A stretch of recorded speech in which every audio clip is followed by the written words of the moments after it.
really would like, oh, thank you. I missed the beginning. We would really like to, we're probably going to be in front of, 300 or so people throughout the summer. And so we really thought it would be powerful to impact with this 6-2 journey, adventure that we have been on in moving through our mechanics, understanding our mechanics and our mythology together. And so because you guys are home for us, you are our nest place. Will be the first place that we really practice what we're about to say. And so what I hope is to hear your response and the energy that it brings alive or doesn't, either way, in your bodies. And yeah, I think that's what I wanted to inform. Does that feel complete there? Yeah. Okay, so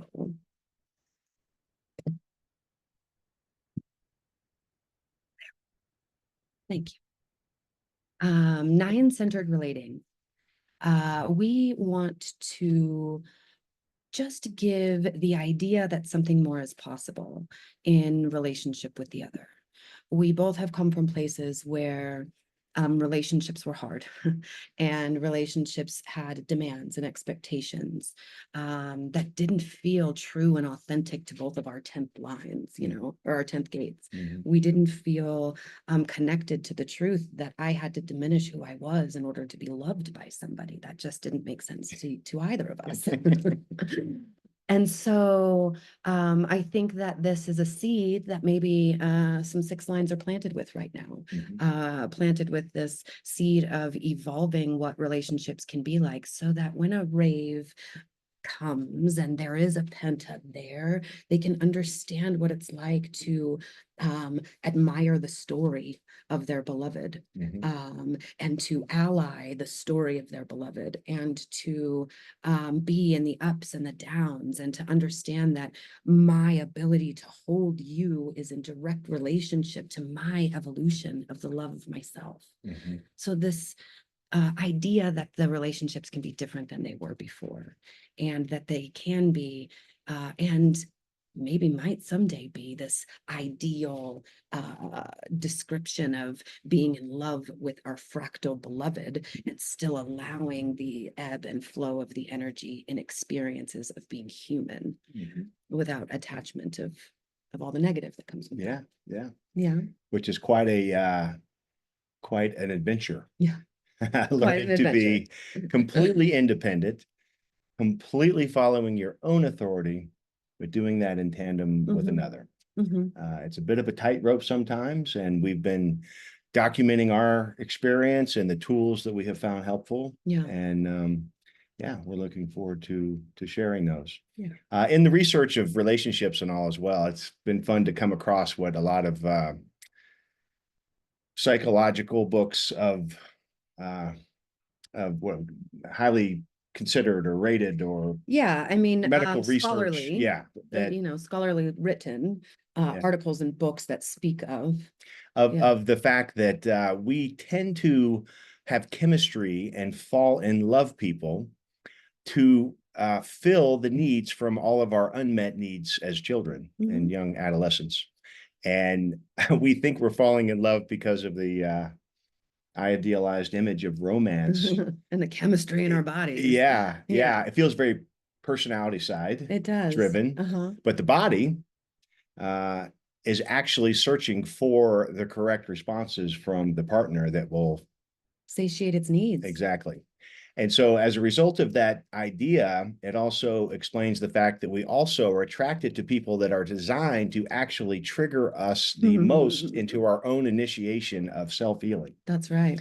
And so it turns out we feel that the relationship is what it is. It's a whole story. But underneath all that is the individual evolution of truth and healing and authenticity that we also talk about in human design.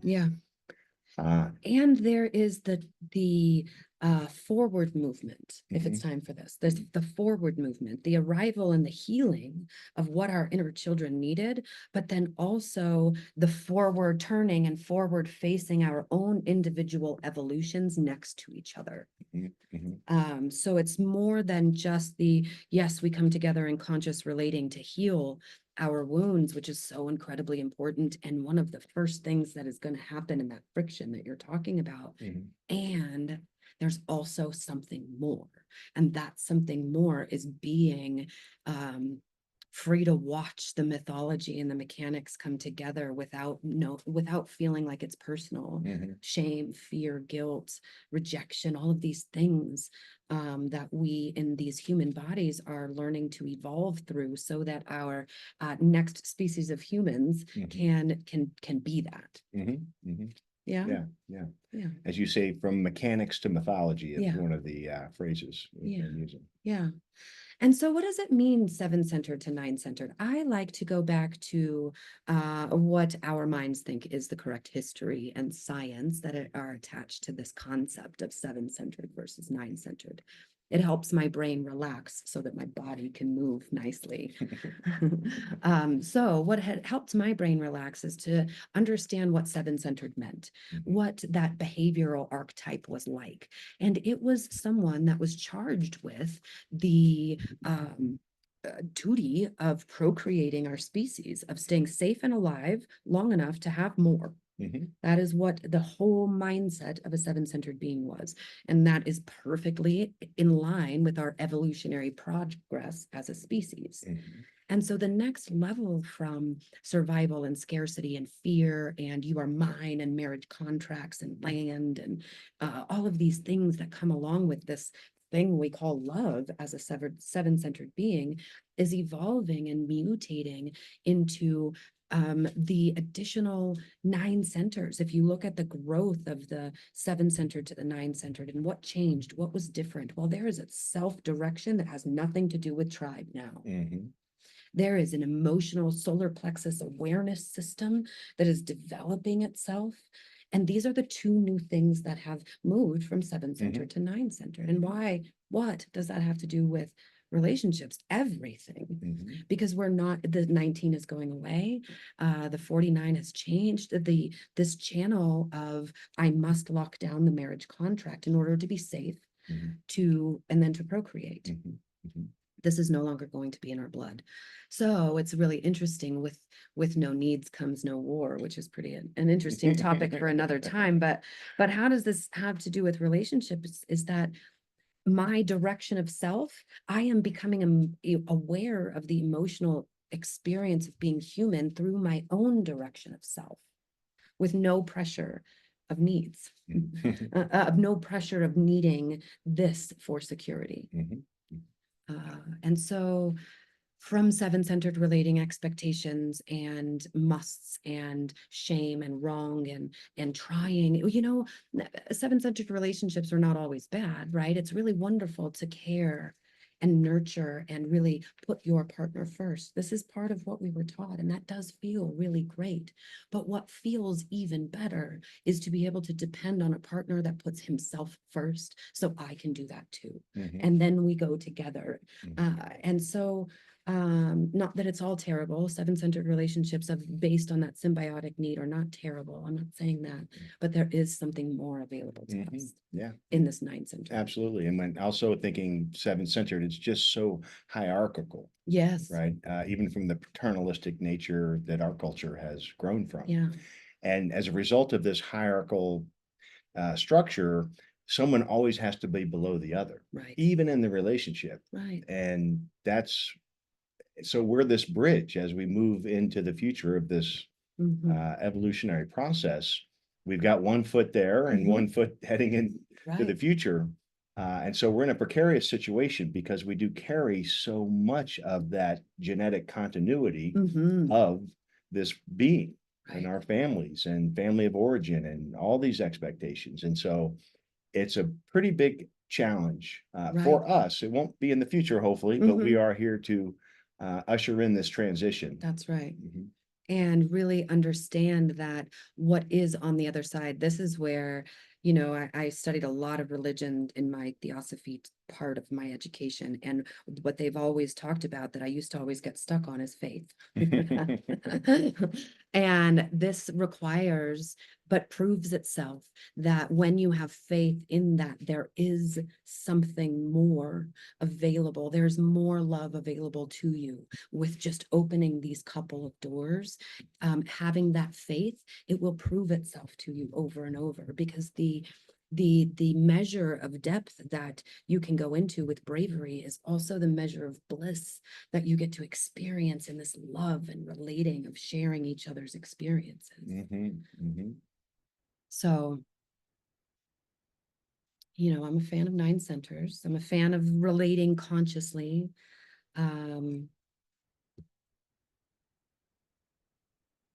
I think that, yeah, I think that that feels good there. In our modern relationships, we can see that the relationships that are based in this 7-centered agreement, without freedom to move as our energy inside dictates, causes illness, causes sickness. It seems to be almost a way, each party in the relationship is diminishing or not sharing. And so that energy of expression is now being used as like this pinball in their body. And the illness is being perpetuated, which is not bad, wrong, or shameful. It's just nature's way of, okay, we need to do it this way, not that way anymore. And so we're going to offer some tools. We're going to talk about our charts a little bit and what we've come up against, and the successes and the beauty that we've experienced. So both sides of the coin, and allowing ourselves to have both of those. And we're gonna offer some tools, and then we're gonna hopefully point you in the direction of your own charts with your own beloveds. And it doesn't have to be just an intimate beloved. We use this with our children and our parents and our siblings and our friends. And when I say we use this, is what we do is understand that those people also are here to receive 9-centered relating from us, whether or not they're aware of it. And if they're not, we get to learn to accept that. That's right. Large undercurrent of acceptance required throughout the process. Yeah. Beautiful. So the traditional model of relating, with no needs comes no war. That is what I said. Yeah. That's I love that concept, and I love to rap about that. Interesting rap came to my mouth.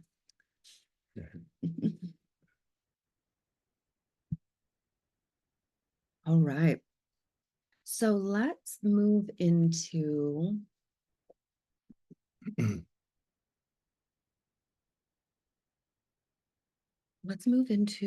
talking about the body graph and how we use it as a tool, to a map, maybe not a tool, maybe more as an informational map, to refer to settle our nervous systems, to see where our own conditioning. This is how I use it. I see where my conditioning lies, because if I have beef with you and I look at your chart and I see the connection or the whatever it is, I can see where to look in me. And so when I do the work, the issue's no longer there. And so I think this is one of the first premises of looking at this design, is we're not looking at the design to tell him he's wrong. We're not looking at the design to say, well, you're not doing it right. Exactly. We're not looking at the design or ever saying, well, you didn't follow your authority, because this is not a weapon. This is not a weapon. The way that I use it is to look at the map and see where I am on the map. Where are we on the map? When I look at the mechanics and we look at the mythology, we can say, okay, in the story, in the story of Pinocchio, he's at the middle where he just realized he's a real boy. So what comes along with that? Well, some insecurity, some trying it out, some trial and error, what are all the things that come with that part of his story that I can now empathize and see what my role is, and then cook my own beef. about whatever my problem was in that moment. Yeah. So this is first and foremost not a weapon. This chart, this map is a tool to be used for greater love, to see where you both are in the mythology and the story. Yeah. Yeah. Developing a trust that the other person is always acting according to the best that they can. Always. There can never as soon as we do what you said to be mindful of, we're losing the plot. That's we're right. Immediately on the off ramp where we want to, not where we want to go. Right. Mm-hmm. What you just said was beautiful. The recognizing that we are always doing the best we can. And that is something I heard and was taught and have said in therapeutic environments, and didn't quite understand that until there have been moments in our nine-centered relating where I have said, if I had access to that, I would have opened that, but I couldn't access it. And so the recognition that just because there is magnificence in the chart doesn't mean that it's always going to show itself. But as your partner, it's my job to show it to you when you're not showing it to me. Right. And so just to turn that mirror around a little bit and to hold the beauty of your magnificence, even if it's not present, and to give the benefit of the doubt that if you had access to it, you would touch it right now. And same with me. And so these are some fundamental tenets: benefit of the doubt, knowing that the other person is accessing the depths of themselves, even if it looks super shallow. Well, and any pain and suffering that I might feel is something that I can work on inside of me. Right. Because if I'm fully immersed in my truth and power and self-love, I can't be hurt. Right. So if I'm hurt, no finger pointing. Yeah. Well, you can, but there's three pointed back. That's right. That's right. And so this symbiosis of being able to remind ourselves that we can be strong and hold space for the other without joining them in the whirlwind that they're experiencing, that we can be the strong one, that I can be the masculine one when he's in a whirlwind, hold space for that, and vice versa. And that is the balm, the antidote, the alchemy that takes place with that holding and seeing for both of us, is the tools that we take out in our journey, to get to the next place that we need to go. Tell your metronome analogy. Okay, tell me. I don't remember. Where the one person can change the. Oh, yes. Okay, so we've heard of a metronome before. We've maybe used it in piano class to get the beat, or however that goes. A metronome is something that sets a frequency of hertz at a pace that allows the music to then be surrounded around that pace. That's how it's used in music. Well, we are also energetic beings that are beating with a rhythm, and our frequency can change as well. Well, we are metronomes, and we become the strongest metronome in the room when we hold the vibration of virtue. Whatever highest virtue is accessible to you at the moment, hold it, hold it, hold it, and you become the strongest frequency in the room, which then entrains us all into that frequency. Got really big goosebumps saying it, but it's nervous system regulating. We do this touch because it's very sensory, but just holding the highest virtue that you have access to in an altercation is the thing that will alchemize it and change it. Yeah. Beautiful. Yeah. Thank you. I like that analogy. Yeah, I like it too. So these are some of the fundamental tenets of, before we even get into the chart.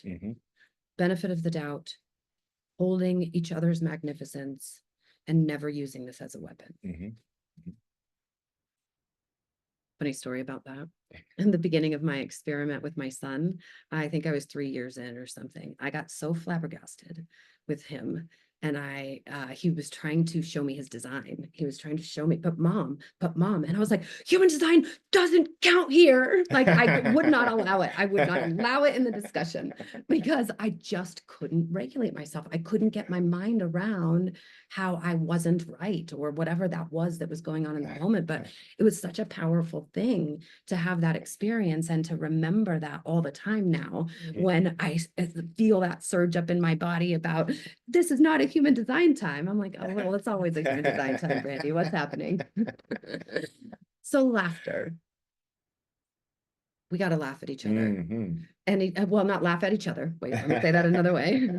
With each other. Yeah.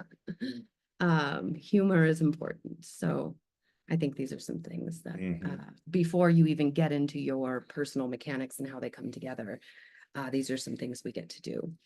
Emotional regulation is a super powerful tool, and you guys can, research how to do that. And I think I've provided some in some of the materials that I'll create for this. But just a very simple looking at how you digest information. For me, it's touch. And so me knowing that just a touch from him is the thing that is going to remind me of something, that is going to, I need touch to digest. If I'm dysregulated, I'm not digesting. His touch helps that process happen. So to know that about yourself and to be able to share that with your partner, because this is a game of dysregulation. That's what we're doing. It's a game of dysregulation. And so when you have my antidote, you can feed it to me. And when I have yours, you can do the same. And having a tool when we're both not able to do that. Which we've experienced that through our own mechanics, which, like you said, I don't really feel like we're at that point to talk about that. But having a tool, knowing that that can happen. And again, I'm thinking of, in our situation, I have low ends. Yeah, an emotional wave. Yeah. We can go right into that, actually. That's the perfect time. But I think that's something, too, that's good for couples to have.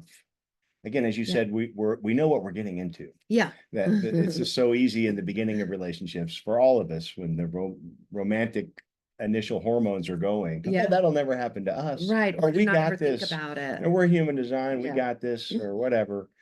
Having all of this up front is a good plan for success. It's a good plan because just because we know it doesn't mean we can be it until we practice it. And so we need the tools to practice. And this is one of them. And so if we go first to authority, if we're going, before I move into that, I want to see what Now said. Such a contrast to seven-centered systems where we hear, for example, of correcting detrimental energies. Yes, for sure. That nothing is detrimental, that there is a spectrum of consciousness that is available to me and a spectrum of consciousness that is available to him. And God damn it, I will choose the highest one I can that I have access to. I will always, the body does what's healthy for it. And what's healthy for it is vibration that is at a higher rate of speed. And so my body will move toward that higher symbiotic state with the environment. And that is, I think, what is needed, whether it's at the bottom end of the spectrum, a shadow, or this end of the spectrum of consciousness, the gift. This is not anything about that. It is about where you are is what you have access to at the moment, and loving and allying each other through that, whether it be bliss or shame. Yeah. Yay. Very nice. Takes a little practice. A lot of practice. And I know I sound, because of my defined ego, like I have this down pat, but I don't. And I don't have access to all of these things. And I love to travel in all of these directions after the fact, right? After I could watch it and see what happened. But I think I am so joyfully surrendered to this experience of being Brandy. That even when I can't access her higher states of consciousness, it's still a fun ride. That is important. Yeah. So I think now if we looked at charts, oh, well, we didn't introduce our charts, but I will introduce myself in the lens of my design. Excuse me, I'm a 6'2", ego-driven splenic manifester. I have an open root with a hanging 19, twice dormant or unconscious. I have an open solar plexus with a hanging 22, also unconscious, and a completely open sacral. My split is head ajna and body is split off from one another. My throat, my voice is unconscious. The only channel that is conscious in my design is 2644. That is all who I know that I am. And so defined head najna through lots of individual circuitry, abstract 4764. What I'm doing is going through some of the opportunities we've had to grow and what has come up in these spaces, and all of those mechanics have come up to be looked at and seen and re-loved by me, and also loved by you. But to remember to re-love that part of myself is really important. Mm-hmm. Do you want to introduce yourself?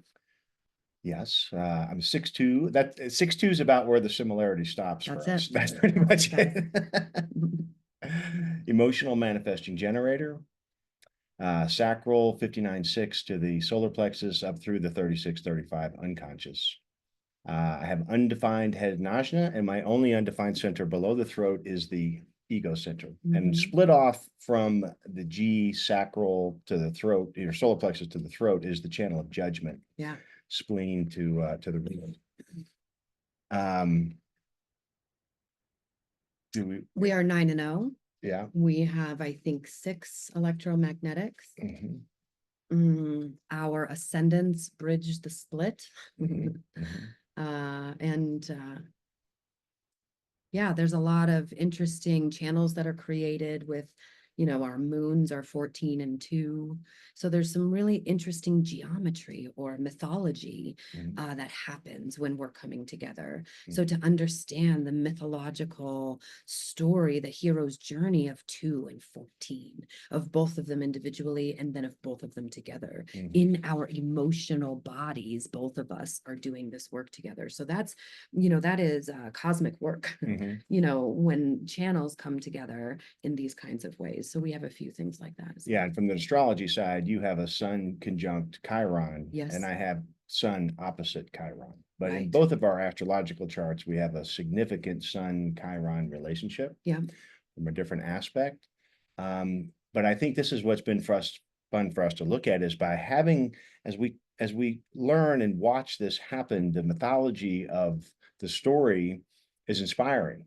It's very inspiring. And that also helps when the other side of things develops. Yeah. And I think what I hear you say when you say inspiring, what comes alive in me is that when we can see the puzzle, we get excited to go to the next place together.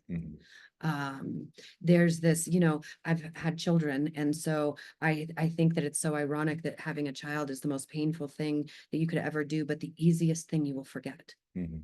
And this is the beautiful gift of the nature of creation, is that there are some of the deepest cuts between this, in this love, but there is more love here and more excitement to continue the journey of love, right? The beacon of love is much louder and exciting than that, oh gosh, this is going to happen again. We're like, oh, fuck yeah, that's going to happen again, but then we're going to get this again, you know, so it's inspiring in that way. It's exciting. It is. And I think if we relate that mechanically, you know, we would look to the solar plexus, because this is the, not only our feelings and emotions, but it's also associated with our experiences and our relationships. That's right. And the solar plexus is all about growth and development. That is what it does. And as long as the solar plexus, and this is, I guess we didn't talk about this, but as you guys could imagine, the solar plexus is like almost always defined. Yeah. And even when it's not in a partnership chart, it's going to be defined either through children or other family members, and not to mention the transits every day. So it's really hard to imagine any couple living without the solar plexus connection being defined and activated. Very little. Like, I don't know if we can throw a statistical number on it, but it's pretty infinitesimal. Yeah. So the solar plexus certainly becomes the fulcrum of the growth and development and how that's going for each person. It does. So that's where we would start when we're looking at our designs. I think we would start and look, there's so many configurations that could happen. You know, I am splenic authority, and you are solar plexus authority, but it could come together to where, you know, you are undefined solar plexus and so am I, and we come together, and then there's this definition. There's so many ways that this can happen, but, and so this is the first layer, right, of understanding of contemplation, of spending time in the space of what is going on in our emotional world together, watching the waves, tracking them if you want to, if that's your mental game, but being able to watch the waves happen to see what is the pattern that goes on between the two of you, so that you can see that it's not personal, even though this pattern is repeating. You can see it's not personal. So a pattern I think we've recognized. Go ahead. Well, I was just going to say about the solar plexus, again, speaking mechanically, the nature and the essence of the solar plexus is that it will continue as long as there is growth and development. Right. And so when we put up these sort of seven-centered tenets that we're talking about, we're already putting roadblocks for the solar plexus to evolve and for our own inner child healing, or all the things that go into that. But that's where relationships will end, when we put up those walls and reverted back to maladaptive behaviors that try to cover up our pain and suffering and not be willing to grow in development. That's when the solar plexus says, okay, we're done. But then it just moves on to the next relationship, and it'll get the same pattern again. Right. Because it's doing that, we're all mirrors, right? So this solar plexus is choosing people that don't honor this solar plexus, so that this solar plexus can find honor in itself. And so it's asking of him to find his own honor in his own solar plexus, and not to derive it from anyone else. And so we can see the mythology happening. You can watch it playing out. And so when, if that were our story and this were my role, I could show up as someone that says, your feelings are okay. I want all of them. It doesn't have to be, my feelings are not do not depend on yours, and yours do not depend on mine. That autonomy, that I love it when you show me the brilliance of your frequency. And so just the allowing the defined solar plexus experience to emerge, because I think on a whole it's been repressed and it's been shamed. And so one of the first steps of getting that awareness, that emotional expression, to be able to be in its fullest blossom, is to coax it, nurture it out of shame hiding.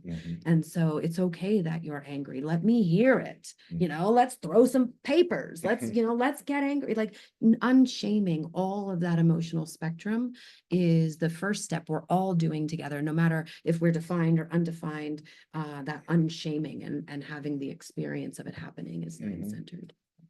And you might add on the manifestor type anger as well, and how that being able to express.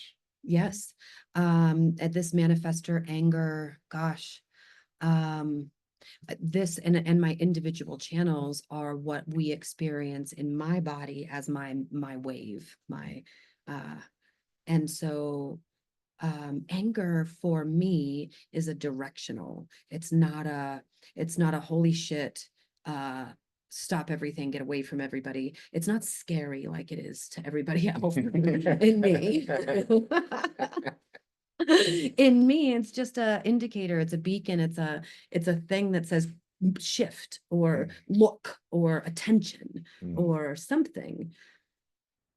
And so that anger, well, I don't know where you wanted me to go with this, but here's where I'm going. Yeah, okay, well, yeah, well, No, tell me. Yeah, well, just that with this being able to express, just as you were sharing with me with the solar plexus, okay, yes, the freedom of expression, to be in touch with my yes, feelings. to be in touch with that anger and be able to touch it without being shamed, to be able to, I'm really in this 9-centered relationship, so safe enough to recognize that I unconsciously remove myself because of my childhood programming that says Brandy is fire hands.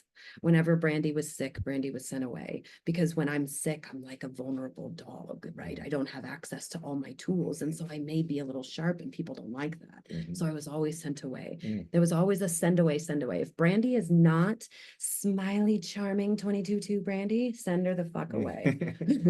And so in this relationship, in this 9-centered relationship, because all of those relationships that I'm talking about are 7-centered, with expectations and inability to hold their own discomfort around someone else. And so in this relationship, I have, we have ebbed and flowed through my ability to have and express and be able to touch the anger, to be able to be irrational in the moment and still be held. And the deeper I notice that he allows his emotions is the deeper he's able to hold mine that move through my body. So there's a difference between the creator of the wave and then the experiencer of the wave. The experiencer, my tools help me alchemize that energy, put language to it, and then let it go. But I'm not always able to do that. That's when this irrationality or this thing, the feminine just boils up in me. And then she's got to meet it with this other energy. And then I'll find my peace. And it's almost just as fast as that I'm able to do that is as fast as I get to peace. But I've noticed all the times where I shame myself. I can't be around something or someone. And I've heard other undefined solar plexus speak the same language of the mirroring of the energy is how I was taught to alchemize it. You're mean to me, I'm going to be doubly mean to you. You're sad, I'm going to be doubly sad. You're angry, I'll watch the bug out. That's the way I was taught to alchemize it to get it out. But nine-centered relating is not blaming it on the other. It is allowing it into my body. And, I think a couple of weeks ago, I found myself in the bed going, right here, right now, you're safe. Right here, right now, you're safe. Because I had all of this untruth, all of this molassesy, scared energy of whatever was happening, whatever I saw that morning, whatever was just stuck in my body that I couldn't get out. But we are charged with feeling it. And then you were able to hold it while I cried out. It was just a beautiful experience of being able to be the wise Jedi of my open centers through being held by someone who is defined in that way. It's a really magic alchemy. It's beautiful. Yeah. They melded together and the solar plexus, but there they were together. I think you have a good, you have something you say about the solar plexus. That's a little story you tell, like my wave pool one. You have one. Gosh, I'm trying to think which one you're referring to. Okay, I'm drawing the blank now. Okay. Just my way, though. Yeah. And again, this is my wave is they're big and strong and long. I wake up in a different ocean every day. Some days it's the turquoise water of the Caribbean, and some days it's the Boston Harbor in January. And so it's been quite an awesome experience all these years to just settle into that. And so it's my rudder, so it can guide me. And I think that part of what we were working with is when I'm in the low end, to be aware of that is gold, right? Just I know that whatever's going on, I'm in the low end, I'm treading softly, being kind to myself, being kind to others, let the emotions come up. It's all about recognizing, not suppressing them. But I have all kinds of tools that have helped me relax into that, to really appreciate. I know that in the low end, I'm getting 50% of my awareness. And I've found ways to embrace that. And that's a hard, long journey as well, because that can be so devastatingly uncomfortable. It's just, you are in the grips. It is the reality. I mean, it absolutely, for the defined solar plexus and the low end, it is reality. And it's so I get into this thing where I kind of imagine I'm stepping outside of my body, going, hey man, you're only seeing part of reality. Right. Like, you're not, no one else is seeing the reality you're seeing. Right. Yeah.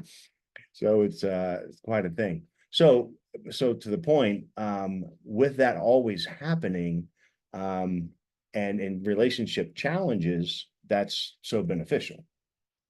The challenge that we touched on, but we didn't get into, was what happens when I'm in the real deep grips and throes of a painful one. And they do change for me. I mean, I always say it's kind of like a financial. It can bounce up in the high end, but sometimes it can bounce around the low end. So it's all over the place. On those times when it's deep low, and then you also have something going on with you, that's when that it's just harder in those moments to find those tools. It can be so overwhelming for both people in that heat of the moment situation for one person to even be able to stand up and say, I'm going to Yeah. hold your mirror of magnificence back to you. Right. It's not always I'm ready to accessible. do something terrible. I only bring that up because that's part of what happens. It does. You know, it's so comfortable when one person's challenged and the other can do that. But when we're both challenged, we Yeah. get to come up with, when we're not challenged, we get to come up with things, tools that help us. One of the tools that I've used for a long time with my children and now with Richard is this word hippopotamus. It's so powerful. I mean, first of all, we don't say hippopotamus too often, so it stops you in your tracks in the middle of an argument when a hippopotamus comes out. But what we have agreed to in our moments of calmness is that hippopotamus is the thing that it calls a timeout. And both of our inner children respect that timeout. We have grown to respect that timeout over a little couple boundary steps here and there. But we have grown to respect that word, in that is the final word. But there's other, that's the final thing that we're going to say to each other about that thing until one of us makes the initiation to the other. But there's something else that we've also been developing, and that has been other language, other moments that keynote certain things that are going on in our mythology so that we both can arrive in the same space. For instance, when there is resistance in conversation, everybody knows what that feels like, that resistance, that you're not really hearing me, and maybe you might be a little combative, maybe not, maybe. And we're doing this dance together, but we're not communicating. When that happens, we have realized, I mean, probably among other things, but one of the things that is happening in both of us is we are afraid of something. And so we are therefore defending ourselves from the other in a very, egoic, we both are gate 21s. Like, what are you trying to get from me? What could I get from you? What's happening here? So we start doing this dance, but I'm doing that because I'm afraid. And so we've developed language like this that stops that in its tracks and says we recognize one of the patterns that our children are alive right now, that there's this, the inner child is doing this talking right now. What are you afraid of? And when I can say what I was afraid of and defending myself from, and when he can say what he was afraid of and defending himself from, then we can arrive in the reassurance or not that's needed in the moment. So there's these words that we say when it's a code red, when we're gonna implode everything around us. And that's a hard stop. So when we can't access, this is the tool, when we can't access it, and I'm in my melancholic not knowing, and he's in a low end of the wave and not seeing clearly, and neither am I, hippopotamus is the thing. So there may be something that works in your relationship that allows you guys, like a white flag of some sort. And then developing other language once you guys recognize and see what's going on between you, because I can see his little boy when it shows up, and he can see my little girl when she shows up. And so when we remember that, when I see it, that I am speaking to a 14-year-old boy who's hurt, I'm totally going to speak differently than I am if I feel like there is a 50-year-old man trying to hurt me. Totally different things. Absolutely. Yeah. This is all talk about the solar plexus, really. This is all talking about emotional dysregulation. We haven't even touched in some of the other centers. So you can see how deep and rich and full and nuanced all of this can be when you're in this allyship. Yeah. Well, and it's helped too that we both have really dug into what's happened to us, right? So that we can recognize normally when there's going to be a dysregulation, where is it coming from? That's a great point that you bring up about individual knowing, not just couple knowing. Yeah. And well, both, right? Like for me, it's the undefined ego. And as my family of origin dynamics played out, I always felt like I had to prove myself to get love. Yeah. And so when people challenge me on that, that leveraging feeling I grew up with, where I was always being leveraged by people that I was only trying to get love from, I know that's where it's coming from. And so that when that feeling comes up, it helps me access what's going on, to recognize it as it's coming, instead of getting blindsided by it. Right. and saying, I don't love you and I did this, or, whatever that happens to come out as. With we all have this thing that we are moving that's how through. we're getting at it. We have it, and we can all access that either through self-contemplation of our past. We're in the charts for sure, in the body graph and the astrological wheel, where we're going to have tendencies for vulnerabilities. And it's really been helpful. So knowing ourselves first, knowing our mechanics, knowing our mythology, knowing what parts of us are still teenagers. And how those teenagers act, not shaming it whatsoever, but just understanding their behavior, watching it behave, and accepting it and loving it. So what else could we talk about? We could talk about we are. So there are some fundamental understandings that you will see in the design. And first and foremost is understanding the inner authority and type. Funny stories about a generator needing questions and a manifestor, feeling short-circuited because of questions. Oh man, I have only really mostly generators in my life. Not only relationships, but the whole family, that kind of thing. So it's just asking each other questions, playing catch like generators do is so normal for me. And so unhelpful for you. And little languages. Is so important. Little language and how it's worded. And so what also that triggers in, if any, manifestors, or if you can apply this to your own sense of your authority, is that when I get the questions, the anger comes. I get to see what I'm angry about.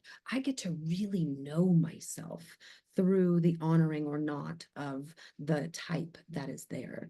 And so I don't know, I just think that that's a very valuable thing, because we do live in the world with one another, with all the one another's that are around. And so to know what happens in my body and how the other perceives me when I'm short-circuited allows me to be more kind.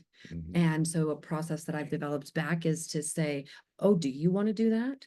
So that he can hear the question, that there was a question, and then he'll change it into an informing. And eventually that will become the natural language. But I get to allow for the knowing and have the patience to know that he's asking me for what he needs.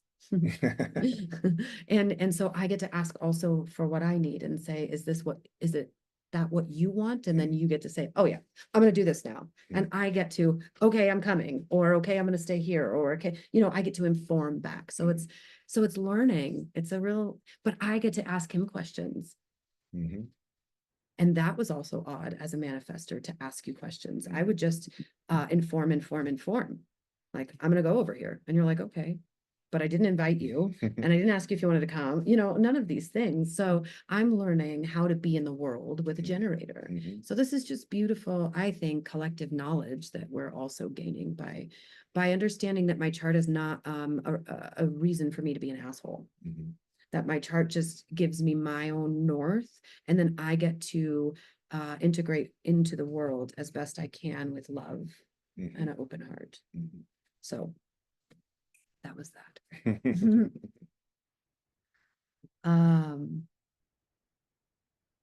I think that if we had more time, we'd probably go to each and every center and we talk about how it shows up relationally. But again, we are publishing a book, so that will be out soon, and that will have a lot of more details. But what I think some of the things we want to leave you with are that are not necessarily human design things, but are ways to stabilize your newfound awakening of yourself. These are the tools that are needed to put in your toolbox to be able to stabilize yourself in relationships with others in this 9-centered way. And none of these things are things that you have never heard before. I feel like we're going back to 2nd grade, but it's really important to remember empathy, constructive feedback, affirmations, and reassurance. You know, just because we're adults doesn't mean we don't need reassurance. In fact, I think I've needed more reassurance as an adult than I ever did as a balls to the walls child. I need reassurance. I need to be remembered and held into the knowing that I am loved. I need to be affirmed. And so I think these are things that we were talked out of because we think we should affirm ourselves and that should come from within. But we are in relationship with the other. And so to hear you mirror me, my magnificence back to me, calls me to it. Mm-hmm. Yeah. Yeah. So affirmation and so not to be afraid also, that was part of a thing that I had to work through is to be afraid to ask for, can I have reassurance? Mm-hmm. Yeah. So that's an important thing. Communication. What you say is not what's being heard ever. That's for sure. Ever. Ever. It is an art and a dance. It is, I say this. What did you hear me say? Mm-hmm. And he says, I heard you say this. And I say that's not what I said. Right. This happens all the time. Yeah. And I think that's part of the open, honest communication is that we encourage this behavior. Yeah, we do. What did you hear me say? Yeah. Is part of our regular daily jargon. Yeah. Yeah. Yeah. In fact, communication is because for one word, I have 5 different meanings and stories, and for that same word, he has 5 different meanings and stories. So to be able to get to know him in the way of what did you hear me say, and now he tells me back what my words mean to him. Mm-hmm. Like it's a different kind of intimacy. Mm-hmm. So that's a really important thing. Strategy and authority, you don't have to fucking like it, but it's real. You know, and so do whatever work you have to do inside of yourself that does not allow your beloved to follow his body or their body's wisdom into whatever is proper for them.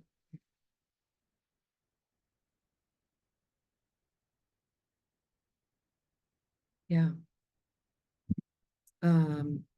And using it for conflict resolution. You know, when Richard says to me, I just don't have the energy for that, there is period at the end of that sentence. There is nothing more, no matter how much I want that thing, there is nothing more to be said. And that's not being submissive, that's respecting the design.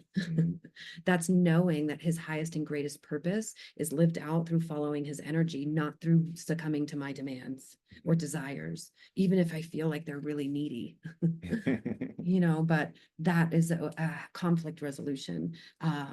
You know, when I say I don't know why, but this is a no, he's okay, it's a no, that's just what it is, it's a no. Spleen spoke. Yeah. And so respecting that in one another is pivotal. And a process. And a process. And then emotional regulation, being able to be responsible and accountable for our own feelings. Being able to be responsible for this is the way that I'm feeling and doing the inquiry. It's just inquiry. It's curiosity. What is this? What is it saying? Why is it here? What does it feel like? Actually feeling it. So the emotional regulation techniques, utilizing mindfulness, utilizing presence, presence, remembering that even if I'm witnessing myself screaming and yelling, I am in the present. If I am lost in my screaming and yelling about the future or the past, I'm outside of my alignment, my trajectory, my true north, whatever that is.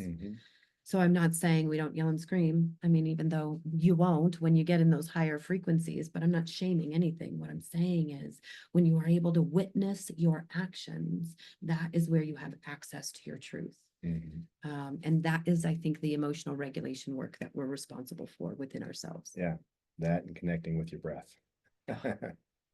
So important. Because the breath is what connects us to the field. Okay. Well, this didn't go exactly as planned, but I think it was nice. What we would do is just leave this in that a lot of this is mind stuff when you get into your chart. And the chart is not the shore. It is just the raft or the map. And your inner authority, your inner wisdom, however it is you hear that, is the proper thing to move you through your mythology and to watch the story of your mythology play out. And to say, man, did you see that? Did you watch that synchronicity? Did you, we did so good in that interaction with this thing. Like, wow, we're doing it. So to watch it, that I think is what really Raw meant about watching the movie. And the perception of love is just really fun to share. I think that's all I got. Okay. Cool.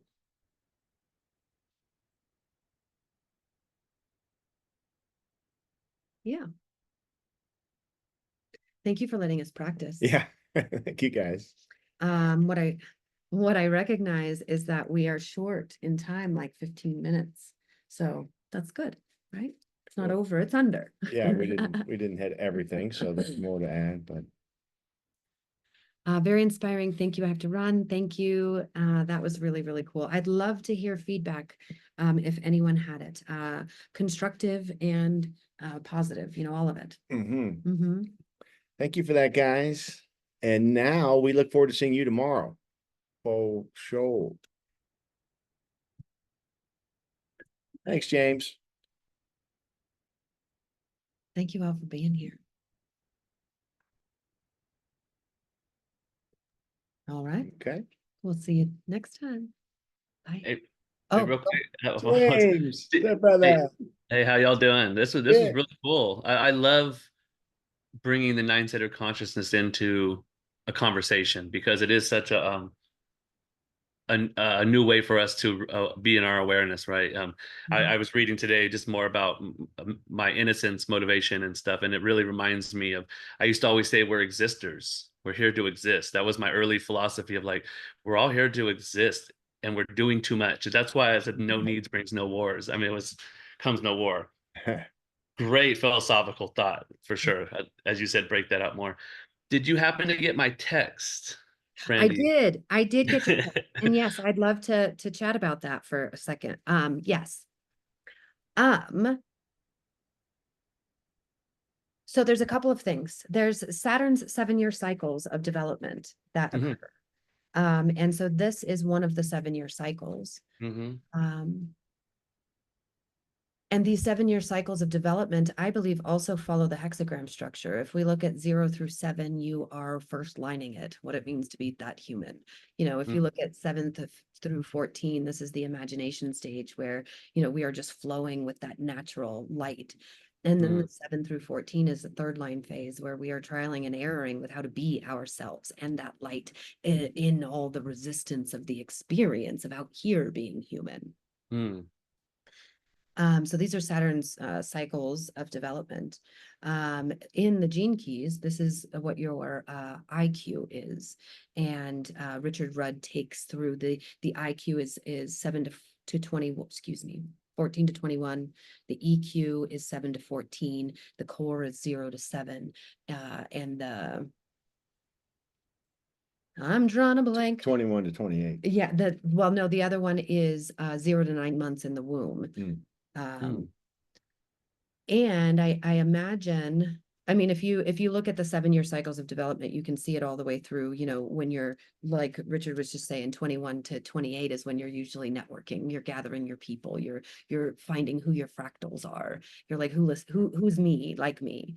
And you develop a town square with them somehow. You guys go out together, you come over, you have dinner parties, whatever that is.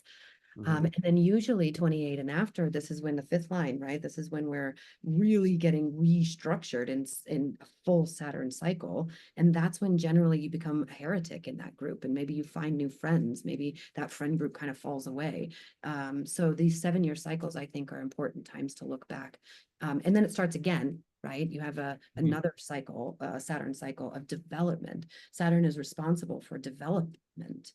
And so and in all dimensions before it, not after it, right? The dimension of Mercury and Mars and Venus and the moon and the earth and the sun, not necessarily the out one. So when you look at all of those dimensions of your life in each of those 7-year increments, you're watching your mythology, you're reading the geometry, you're seeing, holy shit, okay, that's when I lock down that concept. That's when I lock down that concept. And then you bring them back alive and restructure them. That's, I think, the process of moving through those spheres. The 47, is that in Saturn?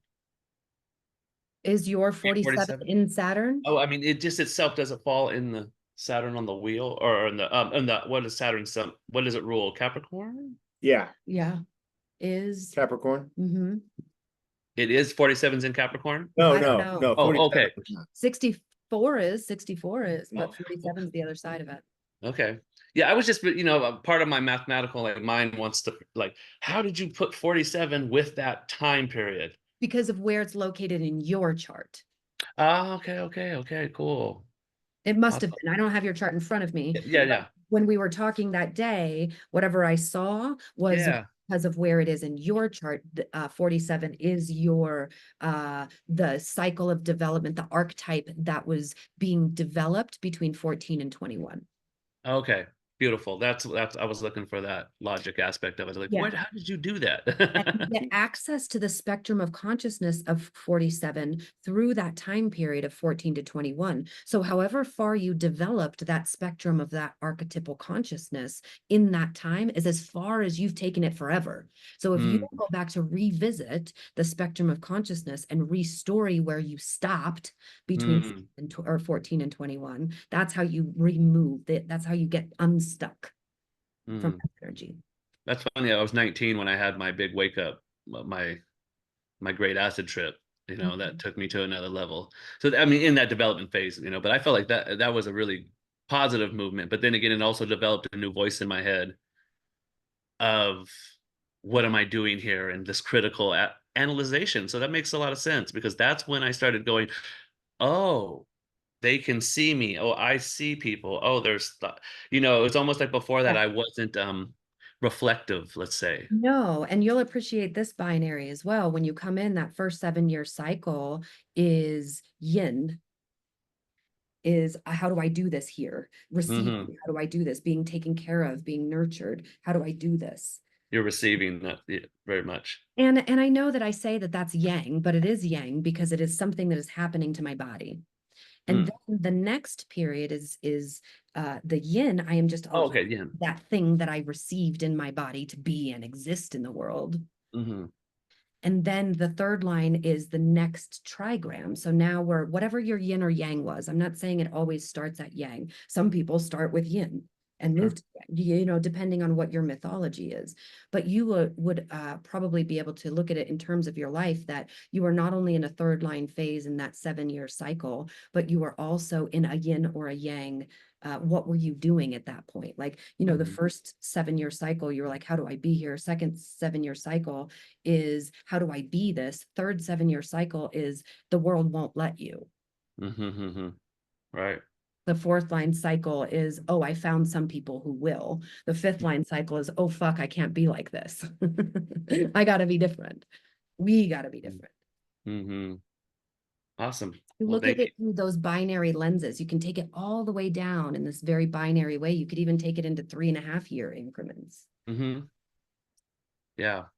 The 7-year cycles have been a lot from the Native American teachings, and the idea of 7-year cycles and then 3-year challenges. Also in the theosophy that you spoke about, Alice A. Bailey, 7-year challenges and then 3-year challenges cycles. So I've always followed that. Yeah. As above, so below. As without, so within. Everybody's Saturn is doing this work with us. Yep. Beautiful. Thank you so much for what y'all shared today and connecting. Thank you. Yeah, great to see you as always. Yep. Looking forward to In Live soon. Yep, that's right. Yeah, for sure. Okay, y'all. Peace. See ya. Okay. Thanks for your innocence. Have to listen in on this if you don't mind. Of course we don't mind. Yes. Mwah, mwah. See you tomorrow now. Bye, James.